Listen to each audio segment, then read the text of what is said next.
আমি অনুরণ আপনার কাছে প্রথমে যাচ্ছি। অনুরণ, আপনার প্রথম প্রতিক্রিয়া এই লাইভ স্ট্রিমিংয়ে এত ভয়, এবং দ্বিতীয়ত লাইভ স্ট্রিমিং নিয়ে কথা হচ্ছে, পদত্যাগ যে 5 জনকে করার কথা আপনারা বলেছেন সেই নিয়ে কথা হচ্ছে। মমতা বন্দ্যোপাধ্যায় ঘোষণা করে দিলেন যে আমি প্রয়োজনে পদত্যাগ করে দেবো। আপনার প্রতিক্রিয়া? দিনে 2 বার ব্যবহার করো স্টপেজ ক্রিম আর নিজেকে রাখো evergreen. Keya Sheth aroma therapy stoppage cream, আর খুঁজে পাও নতুন আমিকে। লাইভ স্ট্রিমিংয়ে কিসের ভয়, ধর্ষক তোমার কে হয়? আমরা এই কথাটাই বলছি। কিসের কি বলছেন আপনারা? যে বলছি যে লাইভ স্ট্রিমিংয়ে কিসের ভয়, ধর্ষক তোমার কে হয়। এই আন্দোলনের মঞ্চ থেকে অনেকগুলো স্লোগান উঠেছে, আজকে নবান্ন থেকে আরেকটা স্লোগান উঠে গেল যে লাইভ স্ট্রিমিংয়ে কিসের ভয়, ধর্ষক তোমার কে হয়। আজকে মাননীয় মুখ্যমন্ত্রী তিনি পদত্যাগ অবধি করতে রাজি, কিন্তু তিনি লাইভ স্ট্রিমিং করতে রাজি নয়। মানে পদত্যাগের মতো অবধি তিনি পৌঁছে যাচ্ছেন, কিন্তু তিনি লাইভ স্ট্রিমিং করতে রাজি হচ্ছেন না। কারণটা কি জানেন? কারণ এই আন্দোলন যারা চালাচ্ছেন, যাদেরকে এই মুখ্যমন্ত্রী, এই প্রশাসন বারবার দ্বিধাবিভক্ত করে দেওয়ার চেষ্টা করছেন। আজকে প্রেস কনফারেন্স করে তিনি বলেছেন যে 2-3 জন জন্যই নাকি আন্দোলনটাকে তারা কথাবার্তা বলছে না, বা প্রথমে তিনি বলেছিলেন 15 জনের সাথে দেখা করতে চান, এই বলে তিনি আন্দোলনটাকে ভাগ করে দিতে চাইছেন। কিন্তু এই যে সংগঠিত আন্দোলন, এই আন্দোলনের যে স্পিরিট, এই আন্দোলনের স্পিরিটটাকে তিনি ভয় পাচ্ছেন। কারণ কিছুদিন আগে তিনি মন্তব্য করেছিলেন যে অনেক দিন তো হলো, উৎসবে ফিরে যান। এই কথা বলার পর ওই আন্দোলনের মঞ্চ থেকে এই স্লোগান উঠেছে যে বাঁচবে শঙ্খ, বাঁচবে ঢাক, তিলোত্তমা বিচার পাক। এই স্লোগান দিয়েছে, কারণ সিদ্ধারা সোজা রেখে ছাত্রছাত্রীরা আজকে আন্দোলন করছেন। আমরা আগেও দেখেছি বহু প্রশাসনিক মিটিং হয়েছে, সেই মিটিংয়ে IPS, IAS officer, DM, SDO, BDO তাদেরকে উনি ধমকানি দিয়েছেন, এবং তারা তাদের সেই বাঁকানো সিদ্ধারাটা নুইয়ে দিয়ে কখনো বলেছেন থ্যাংক ইউ ম্যাডাম, কখনো বলেছেন সরি ম্যাডাম। কিন্তু উনি এটা উপলব্ধি করেছেন, এই যে আন্দোলনের স্পিরিট, সেখানে তিনি যদি ডাক্তারদেরকে ধমক চমক দেন, পাল্টা ওই দিক থেকে প্রতিক্রিয়া আসতে পারে, উনি এই ভয়টা পেয়েছেন। কিন্তু অনুরণ, এইটা কি তার মানে এক্সিট রুট? এটা আমি তোমার থেকে এই উত্তরটা নিচ্ছি না, কারণ তুমি রাজনৈতিক বিশ্লেষণ বা অন্য কোনো কাটাছেড়া রাজনীতি নিয়ে করো, সেটা তুমিও হয়তো চাও না, আমিও চাই না। কিন্তু ঝন্টু বড়াইক রয়েছেন এবং প্রদীপবাবু রয়েছেন, এসমা জারি এবং অন্যান্য যে কথাগুলো মমতা বন্দ্যোপাধ্যায় বললেন সেটা নিয়ে। কিন্তু ঝন্টুবাবু, আপনি দেখলেন এই মুহূর্তের যে ব্রেকিং নিউজ, গোটা বাংলায় আলোড়ন পড়ে গেল, মমতা বন্দ্যোপাধ্যায় সম্ভবত রিজাইন করতে চলেছেন। এই মুহূর্তের যে ব্রেকিং নিউজ, এবং সেটা বিবিজিতে আমরা আরেকবার দেখানোর চেষ্টা করব সেই ব্রেকিং নিউজটি, যেখানে গোটা বাংলার মানুষ এই মুহূর্তে যে ছবিগুলো দেখেছেন। আবার আপনাদের বলছি, পদত্যাগ করতে চলেছেন কি মমতা বন্দ্যোপাধ্যায়? লাইভ সম্প্রচার নিয়ে কোনো কথা মমতা বন্দ্যোপাধ্যায়ের মুখে আমরা পজিটিভ শুনলাম না, কিন্তু চাপের মুখে কি মমতা বন্দ্যোপাধ্যায় পদত্যাগ করতে চলেছেন? এবং আসলে মমতা বন্দ্যোপাধ্যায় কি তার মানে ডাক্তারদের শর্তগুলো বা ডাক্তারদের যে দাবি, 5 দফা দাবি, ঝন্টু বড়াই 5 দফা দাবি না মেনে মমতা বন্দ্যোপাধ্যায় কি তার মানে 1 দফা দাবিতেই নিজে কনভিন্সড হলেন, নিজে চলে যেতে চলেছেন? মুখ্যমন্ত্রিত্ব ছেড়ে, পুলিশ মন্ত্রিত্ব ছেড়ে, স্বাস্থ্যমন্ত্রিত্ব ছেড়ে পদত্যাগ করতে চলেছেন মমতা বন্দ্যোপাধ্যায়। ঝন্টু বড়াই কেন করছেন, কেন বললেন এই কথাগুলো? আমি তোমাকে বলি, দেখো, 2টো অপশন হতে পারে। এটা একটা পলিটিক্যাল কৌশল হতে পারে, যে প্রেশারটাকে মিনিমাইজ করে দিয়ে স্প্রেড করে দাও নিরপরাধ ডাক্তারদের, জুনিয়র ডাক্তারদের আন্দোলনের মাঝখানে।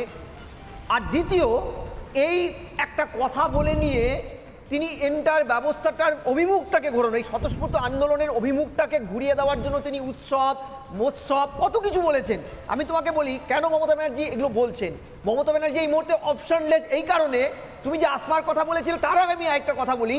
মাননীয় সুপ্রিম কোর্ট যে রায়টা দিয়েছিল, তুমি অনেক প্রোগ্রাম করেছো, এই রায়ের মধ্যে তুমি একটা জিনিস ভালো করে দেখো, 12 পাতার 18 নম্বর প্যারাগ্রাফটা। আপনাকে একটু থামাচ্ছি। আপনি যেটা নিয়ে কথা বলছেন খুব সিরিয়াস বিষয়। সুপ্রিম কোর্ট একদম ঠিক বলছেন, এটা বাংলার মানুষকে একটু জানান। সুপ্রিম কোর্ট তার মানে কোনোভাবেই বলেনি তুমি ভাই বিকাল 5টার মধ্যে জয়েন না করলে তোমার বিরুদ্ধে সুপ্রিম কোর্ট শাস্তি নেবে, মানে এটা কোনোভাবেই আদালত অবমাননা বা কন্টেম্প্ট অফ কোর্ট নয়। তার মানে আমি তোমায় পরিষ্কার বলছি, 18 নম্বর প্যারাটাকে preferably safety and security terms and কন্ডিশনে সেকেন্ড টার্মটা কোরিলেটেড করেছিল। আমার খেয়াল পড়ে 1990 থেকে 91-এ এআইআর মাদ্রাসে একটা মামলার রায় হয়েছিল, ঐতিহাসিক 323 পাতার রায়টা। সেখানে স্পষ্টভাবে তৎকালীন মাদ্রাস কোর্ট এবং পরবর্তীকালে সুপ্রিম কোর্ট করে এটাকে স্ট্যাম্প দেয় যে লিগালাইজ করে যে order which is being capable of more than one meaning কান বি কনসিডার অ্যাজ কন্টেম্প্ট। অর্থাৎ তোমাকে বুঝতে হবে দুটো প্যারালাল অর্ডারের মধ্যে প্রেফারেবলি যে অর্ডারটার ভিত্তিতে আরেকটা অর্ডার দাঁড়িয়ে থাকে, তুমি প্রথম অর্ডারটা যদি সাজেস্টিভলি ফুলফিল না করো তাহলে পরের অর্ডারটা কিন্তু নাল অ্যান্ড ভয়েড হয়ে যায়। অর্থাৎ এক্ষেত্রে তারা সেফটি সিকিউরিটি ন্যূনতম আশ্বাসটুক পশ্চিমবঙ্গ সরকার এবং স্বাস্থ্য দপ্তর পুলিশ দপ্তর থেকে পায়নি। এতে দ্বিতীয় যে টার্মটা অর্থাৎ সুপ্রিম কোর্ট যেটা সোকল বলেছে কাজে ফিরে যেতে, সেটা ইনভ্যালিড হয়ে যাবে। দ্বিতীয় আসমার ক্ষেত্রে তোমাকে বলি এই এমার্জেন্সি যে আইনটা জন্টু ওয়ারেক, আমি এসপা নিয়ে নির্দিষ্টভাবে প্রদীপ মিত্র এবং আপনাকে একদম দুজনকেই আমি বলার জন্য অনুরোধ করব, কিন্তু তার আগে আমি একবার পিসিআরকে বলবো যে বাসটি যাচ্ছে সেই বাসের ছবিটি একবার ফুল ফ্রেমে দেখানোর জন্য। যে বাসটি এই মুহূর্তে আমরা দেখলাম ডাক্তারেরা যে বাসটি নিয়ে যাচ্ছে, এই বাসটি দেখুন পুলিশ কর্ডন করে নিয়ে যাচ্ছে বাসটি, এবং যদি সেই বাসের পেছনের ছবিটা আমরা দেখতে পাই, দেখুন সৌহার্দ্য লেখা আছে।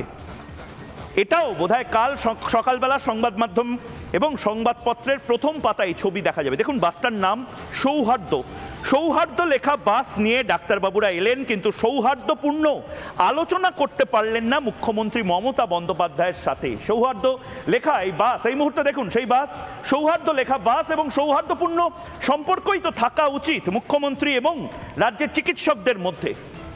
কিন্তু দুর্ভাগ্যজনক এ বাংলায় মুখ্যমন্ত্রী মমতা বন্দ্যোপাধ্যায় শ্রেণী শত্রুতে পরিণত করছেন চিকিৎসকদের। একদিকে মমতা বন্দ্যোপাধ্যায় বলছেন নিজে পদত্যাগ করবেন, অন্যদিকে বলছেন লাইভ স্ট্রিমিং হতে দেবেন না। সৌহার্দ্য লেখা বাসে চিকিৎসক বাবুরা গেলেন কিন্তু বিফল মনোরথে ফিরলেন। মমতা বন্দ্যোপাধ্যায় কি আসলে লাইভে ভয় পান, লাইভ স্ট্রিমিংয়ে ভয় পান? মমতা বন্দ্যোপাধ্যায় কেন লাইভ হতে দিচ্ছেন না? এটা দুধ কা দুধ পানি কা পানি হবে, একদম আমরা সবাই শুনতে পারবো। আমরা প্রয়োজনে জায়ান্ট স্ক্রিন করে যার যে চ্যানেল পছন্দ সেই চ্যানেলের লাইভ স্ট্রিমিং চালিয়ে শুনবে। কারা থ্রেড সিন্ডিকেটের মাথা? সেই রাতে সেমিনার রুমে কারা অবৈধভাবে এসেছিল? কেন বহিরাগত ডাক্তার ভোরবেলা বর্ধমান থেকে পৌঁছে গেছিল? কারা আসলে পোস্টমর্টম রিপোর্টটাকে ট্যাম্পার করেছিল? দেখুন আপনি এই কথাগুলো বলছি আর রাজ্যের মুখ্যমন্ত্রীর সামনে প্রতিনিধি দল এইগুলো নিয়ে আলোচনা করছেন, এর গ্র্যাভিটিটা আলাদা হয়। মুখ্যমন্ত্রী মমতা বন্দ্যোপাধ্যায় আজ লাইভ স্ট্রিমিং নিয়ে যে যুক্তিটা সামনে তুলে ধরলেন, আমার এবং আপনার, আমি জানি না এই যুক্তিটা 1962 সালে কোনো মুখ্যমন্ত্রী বলতে পারতেন, কিন্তু এখন যিনি হোয়াটসঅ্যাপ করেন, ফেসবুক করেন, লাইভ স্ট্রিমিংয়ে সবসময় বই উদ্বোধন করছেন, বক্তব্য রাখছেন, সব কিছু বলেন, তিনি লাইভ স্ট্রিমিং নিয়ে আজ কি বললেন একবার শুনি। আপনারা জানেন অন্য সময় একবার আমি ওদের নিয়ে, ওরা যেটা বলছে ঠিকই বলছে, লাইভ স্ট্রিমিং করে দিয়েছিলাম, কিন্তু তখন আমাদের ওপর সুপ্রিম কোর্টের হাতে কেস ছিল না, বা কেসটা সিবিআইয়ের কাছে ছিল না, সিবিআইয়ের কাছে ছিল না, সেটা অন্য ঘটনা ছিল। এখানে আমাদের মনে রাখতে হবে, আমরা রেকর্ডিং করবার সিস্টেম করেছিলাম, সেটা চিঠিতে লিখে দিয়েছিলাম, আমরা 3টে ভিডিও ক্যামেরা রেখে দিয়েছিলাম, এবং তারা যদি চাইতো আমরা শেয়ার করতেও তখন পারতাম